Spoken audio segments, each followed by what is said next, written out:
মানে আমি তোমায় সকাল সকাল কোন অলক্ষণে কথা বললাম রানী? আমি তো কিছুই বুঝতে পারছি না। বললেন না, অলক্ষণে কথা বললেন না। ভুলে যাবেন না, আমি আপনার এই কৃষ্ণনগরের রানী। আমি তো তোমায় একটু কোনো কথা নয়, নিজের কাজ নিজে করুন, বুঝলেন? অন্দরমহলে আমার অনেক কাজ আছে। নিজের কাজ নিজে করব? আমি তোমার স্বামী, আমি তোমার কাছে এইটুকু আবদার করতে পারি না? হ্যাঁ,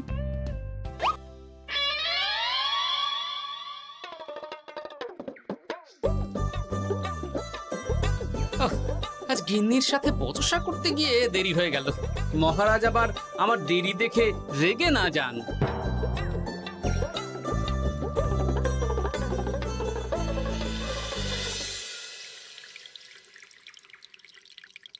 হ্যাঁ, তুমি কথাটা খুব একটা মন্দ বলনি মন্ত্রী।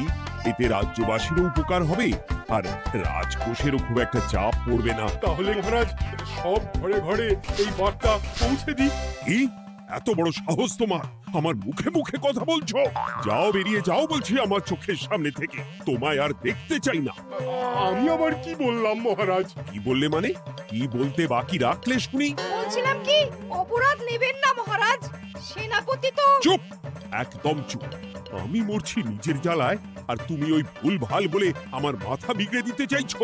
মহারাজ রেগে আগুন, এই ছিলেন ঠান্ডা, এই তো মুখে হাসি ছিল, এখন হাতে ডান্ডা। কি বললে কবি? তুমি আমায় অপমান করলে? যাও, এক্ষুনি তোমরা সবাই দূর হয়ে যাও আমার সামনে থেকে। কাউকে চাই না আমি। এই মুহূর্তে রাজসভা আমি শূন্য দেখতে চাই, না হলে আজ সব কটা গর্দান নেব আমি। যাও বলছি।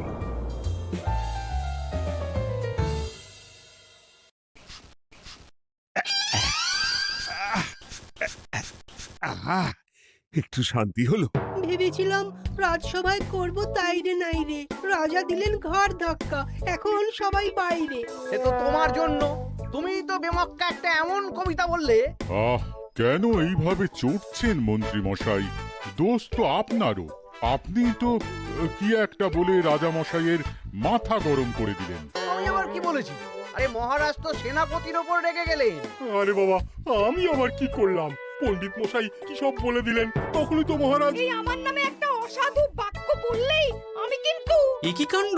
কৃষ্ণনগর রাজসভার সভারত্নরা বাইরে বের হয়ে কি মহা হট্টগোল শুরু করলেন। মহারাজ সবাইকে একসাথে ঘাড় ধাক্কা দিয়েছে। ওরে বাবা, এতগুলো ঘাড়ে রাজামশাই একসাথে ধাক্কা দিলেন কিভাবে? আচ্ছা, দোষটা কে করলো? দোষ করেছে ও, দোষ করেছে ও। দোষ করেছে ও। দোষ করেছে ও।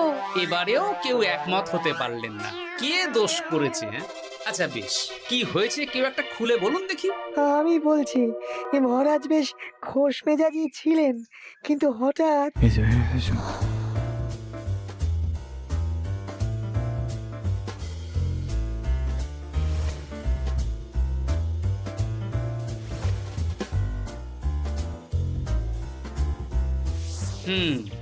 এই কাণ্ড!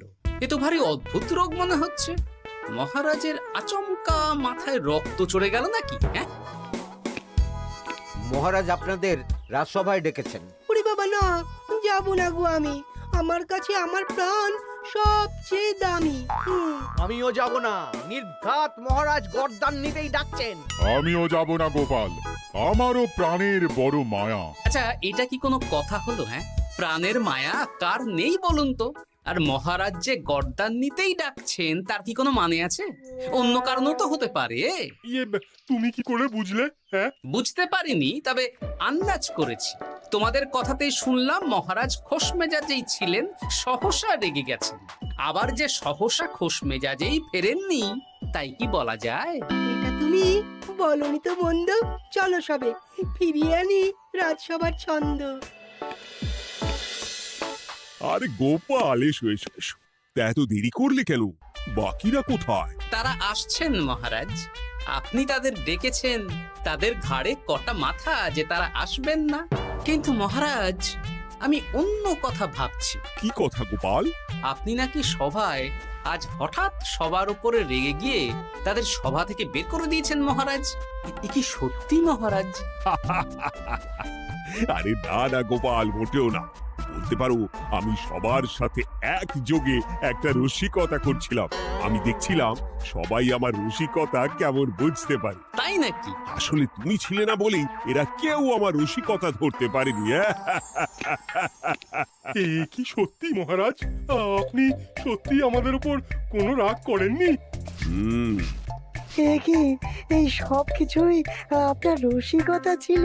ও মা, তাই নাকি মহারাজ? এই যে আপনি শুনিয়ে দিলেন কথা কড়া কড়া, সবকিছুই ছিল আসলে নিছক মজা করা। আহ, আবার যত সব বাজে বকছো তোমরা। এত কথা কেন? তোমরা কেউ আসলে মহারাজ কৃষ্ণচন্দ্রের রাজসভার যোগ্য নও। যাও, যাও, দূর হয়ে যাও। কিন্তু মহারাজ, এই যে আপনি বললেন। আহ, তুমি সবার আগে যাও তো। তুমি হলে সব নষ্টের গোড়া। যাও বলছি, আমার আর ভালো লাগছে না। যাও। জব বাবা।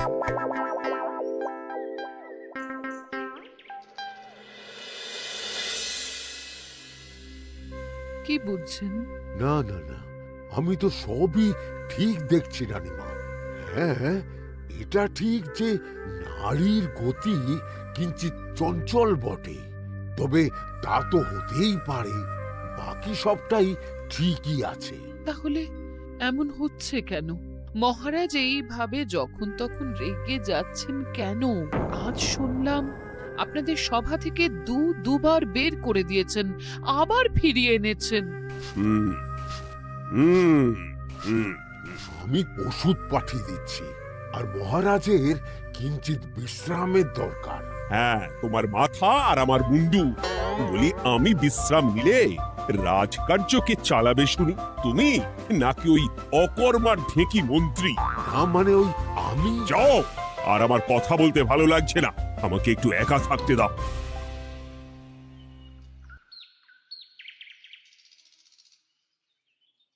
ব্যাপারটা কি বুঝলে গোপাল? রাজবৈদ্য তো মহারাজকে দেখতে রাজবাড়িতে গেছেন। কি মনে হয়? গতকালও আমি যখন বাগানে গেলাম,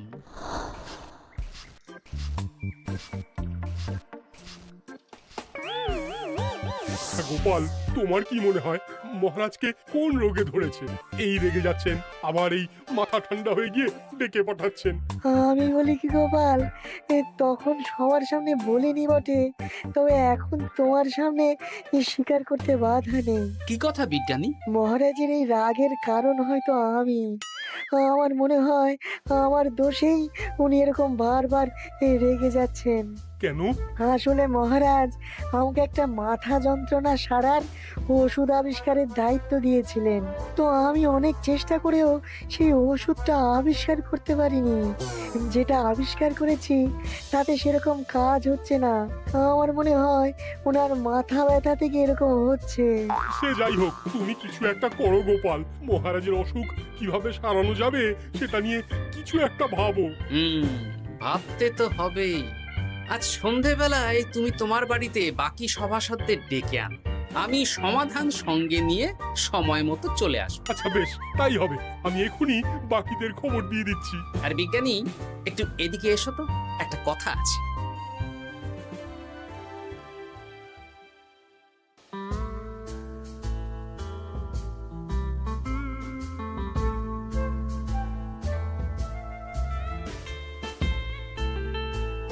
গো, বলি এইভাবে ঘুরলে কি মহারাজের ব্যামো সেরে যাবে? তা সারবে না।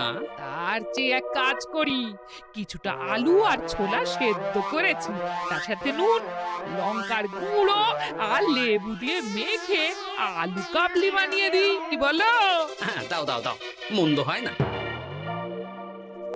মহারাজের মন উচ্চাটন, তার কি কারণ?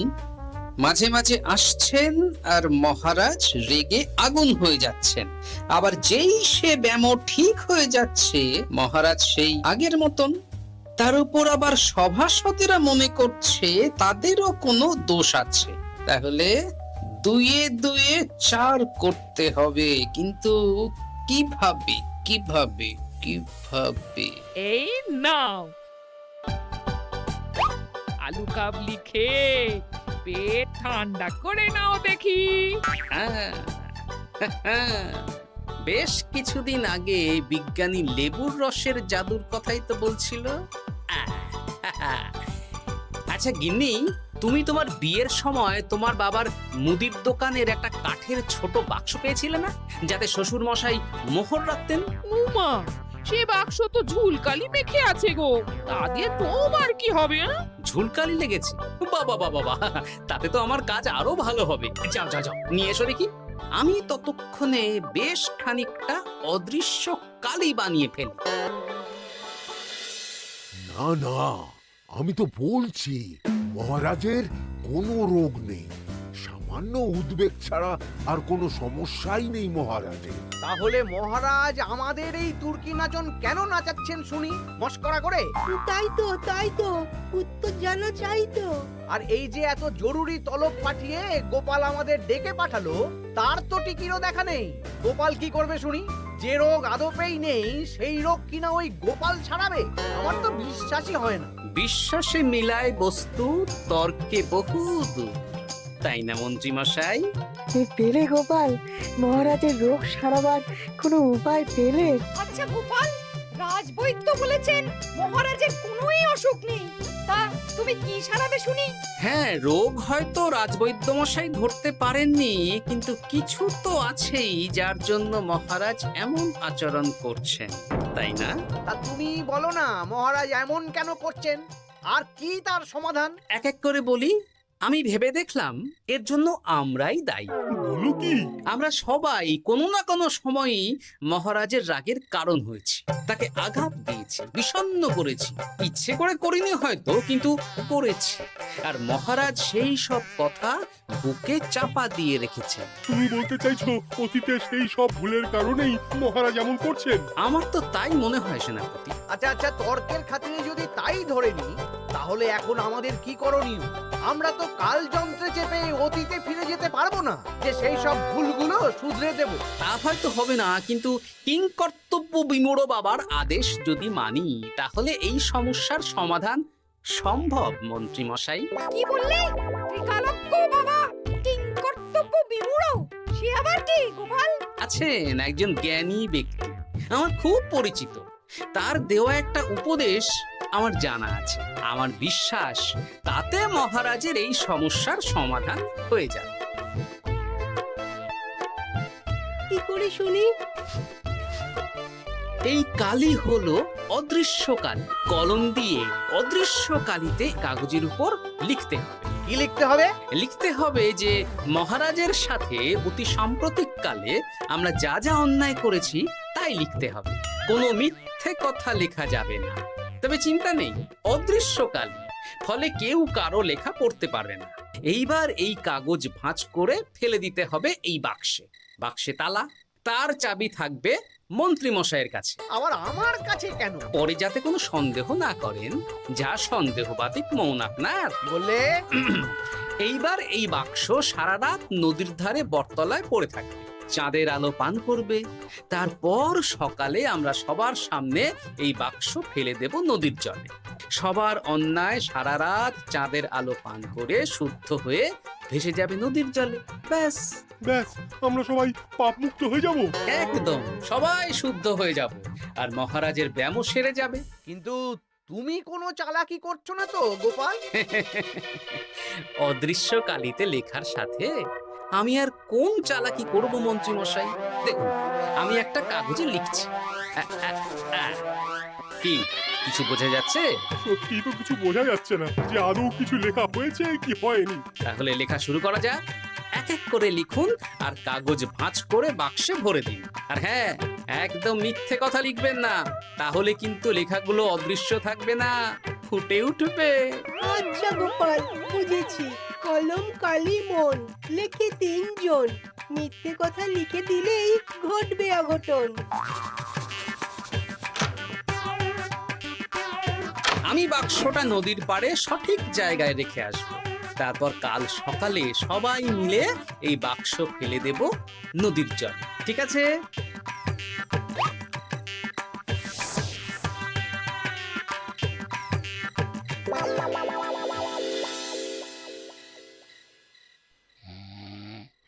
কথায় আছে, মনে যা আসে বলে যাও, ভুলেও লিখো না, তাহলেই বিপদে পড়বে। এদিকে কেমন সবাই নিজের নিজের দোষ লিখে বাক্সে ফেলে দিয়েছে। ভাগ্যিস আমি সবার লেখা কাগজগুলো রাতের অন্ধকারে বের করে আনলাম।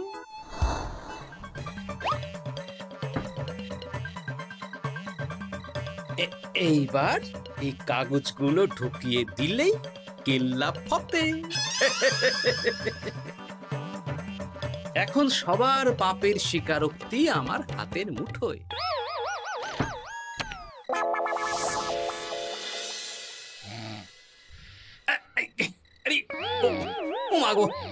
ও বাবা গো, বলি নাক ডেকে তো ঘুমোচ্ছ, আমার পিঠটা একটু চুলকিয়ে দাও দেখি। এই জন্যই তো মাথাটা যায় গরম হয়ে। আরে এই সহজ ব্যাপারটাই তো আমি বুঝতে পারিনি। মহারাজের অসুখ তাহলে এই। যাক, এই রাতের বেলাতেই একসাথে একটা ঢিল পেয়ে গেছি। এক ঢিলে মারবো 2 পাখি। রাজার অসুখও সারবে, আবার সব কটা পাজি শায়েস্তাও হবে।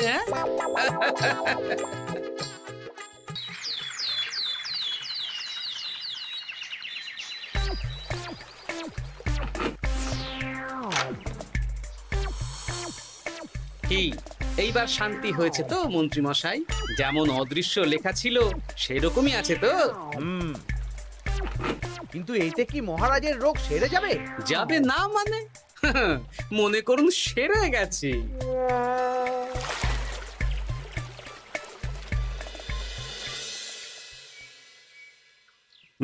তাহলে আজকে সভার কাজ শুরু করা যাক। ক্ষমা করবেন মহারাজ, সবার কাজ শুরু করার আগে একটা দরকারি কাজ আগে করা দরকার।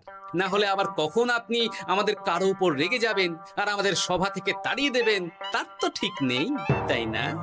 গোপাল, আর বিরক্ত করো না। আমার এত সাহস নেই মহারাজ যে আমি আপনাকে বিরক্ত করব। আমি তো জানি নিজের পিঠ যখন নিজে চুলকোনো যায় না, আর কেউ থাকে না সেই পিঠ চুলকিয়ে দেবার মতো, তখন কিরকম বিরক্তি জেগে ওঠে, তাই না মহারাজ? এ কি গোপাল, তুমি এত কিছু কি করে জানো? জানাই তো আমার কাজ মহারাজ। আর এও জানি যে আপনার এই বিরক্তির পেছনে সভাসদগণের ভূমিকা ঠিক কি। তার মধ্যে তুমিও আছো গোপাল, তাই না? আছি, পুরো মাত্রায় আছি মহারাজ। তবে হ্যাঁ, আমি কিন্তু তাই বলে রাজকোষের হিসেবে গোলমাল করে মহারাজের কোপের কারণ হইনি মন্ত্রী মশাই। এটা কি গোপাল আন্দাজে বলছে? না হলে কাল অদৃশ্য কালিতে আমি কি লিখেছি সেটা জানলো কি করে? আমি যা লিখেছি সেটাও কি গোপাল পড়ে ফেলেছে নাকি? যাকে পড়লেই বাকি, সব লেখা তো ওই নদীর জলে ভেসে গেছে। আমি যে লিখেছি তার প্রমাণ কি? তবে আর চিন্তা নেই মহারাজ, সমস্যার সমাধান হয়ে গেছে। এখন থেকে আপনি যতক্ষণ রাজসভায় থাকবেন, প্রথমে মন্ত্রী মশাই, তারপর পণ্ডিত মশাই, আর তারপর রাজবৈদ্য পালা করে আপনার পিঠ চুলকে দেবে। কেন আমি কেন চুলকে দেব? না দিলে যে আপনার কপালে অনেক বড় শাস্তি ঝুলছে মন্ত্রী মশাই।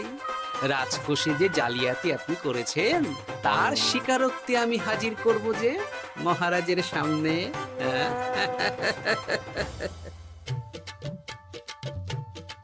এই নিন মহারাজ, মন্ত্রী মশাইয়ের পাপের স্বীকারোক্তি।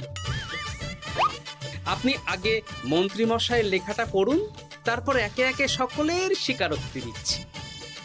এ কি মন্ত্রী, তুমি রাজকোষ থেকে 500 মোহর চুরি করেছো, আর তার বদলে সেই হিসেব তুমি পুকুর পাড় বাঁধানোর খরচ হিসেবে দেখিয়েছো।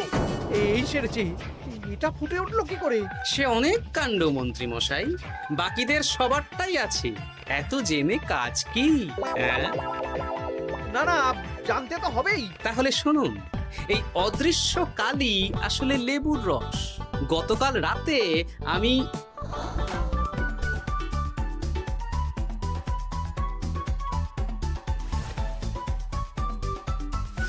এবার লেবুর রসের অদৃশ্য লেখা কেন বা কিভাবে ফুটে উঠলো সেটা বিজ্ঞানী বোঝাবে।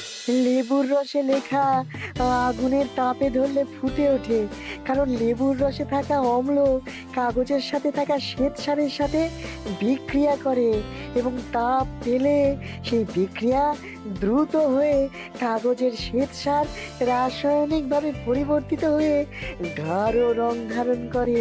অনেক দিন আগে বিজ্ঞানীর কাছে ব্যাপারটা জেনেছিলাম, আজ কাজে করে দেখালাম। এবার মন্ত্রী মশাই দেখুন, মহারাজের সেবা করা ভালো না তার বদলে চাবুক খাওয়া ভালো?